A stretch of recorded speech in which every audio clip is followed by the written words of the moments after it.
നിങ്ങളെ തെറി കേട്ടിട്ട് അത് ശരിയായിട്ടുള്ള കാര്യമില്ല. ഇത് ഞങ്ങളല്ലേ കേൾക്കേണ്ടത്, ഞങ്ങളല്ലേ ഇത് കേൾക്കേണ്ടത്. അല്ല, അതൊന്നും ശരിയായിട്ടുള്ള കാര്യം. നിങ്ങൾ ഭീഷണിപ്പെടുത്തുകയും ചെയ്യുന്നുണ്ട്. ഇത് കേൾക്കേണ്ട കാര്യം ഞങ്ങളല്ലേ.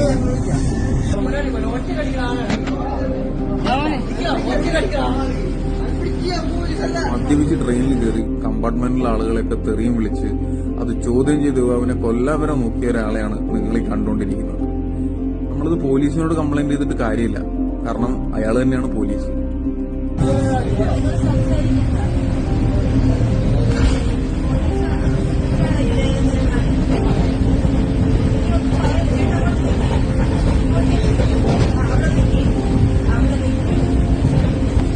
കമ്പാർട്ട്മെന്റിലുള്ള മുഴുവൻ ആളുകളും അവർക്കെതിരെ സംസാരിച്ചപ്പോൾ അവർ തൽക്കാലത്തേക്കൊന്ന് നോക്കി. പക്ഷേ ഈ കള്ളു കുടിച്ചതിന്റെയും അതുപോലെ തന്നെ ഈ പോലീസികയും എല്ലാം കൂടെ മനസ്സിൽ വെച്ച് അവസാനം രാത്രിയായപ്പോൾ അവർ വീണ്ടും തിരിച്ചു വന്നിട്ട് ഇവരേറ്റവും കൂടുതൽ എതിർത്ത ഒരു യുവാവുണ്ട്. അയാളെ ആക്രമിച്ചു. എല്ലാവരും ഉറങ്ങുന്ന സമയത്തായിരുന്നു, അതുകൊണ്ട് ആരും ആദ്യം ശ്രദ്ധിച്ചില്ല. വലിയ ബഹളം കേട്ട് എല്ലാവരും എഴുന്നേറ്റപ്പോഴാണ് പിടിച്ചു മാറ്റാൻ പറ്റിയത്. ഇല്ലെങ്കിൽ ചിലപ്പോൾ ആ പയ്യനെ എടുത്ത് പുറത്തേക്ക് തന്നെ എറിഞ്ഞാളെ.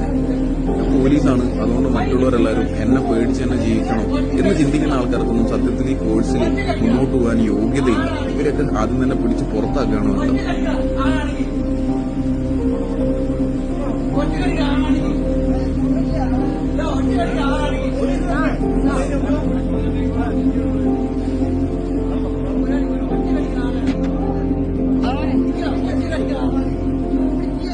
ഇന്നത്തോടെ ഒരു കാര്യം മനസ്സിലായി, രാത്രികാല ട്രെയിൻ യാത്രകളിൽ എന്നും നിങ്ങളെ രക്ഷിക്കാൻ RPF റെയിൽ മദതോ ഉണ്ടായെന്ന് വരില്ല.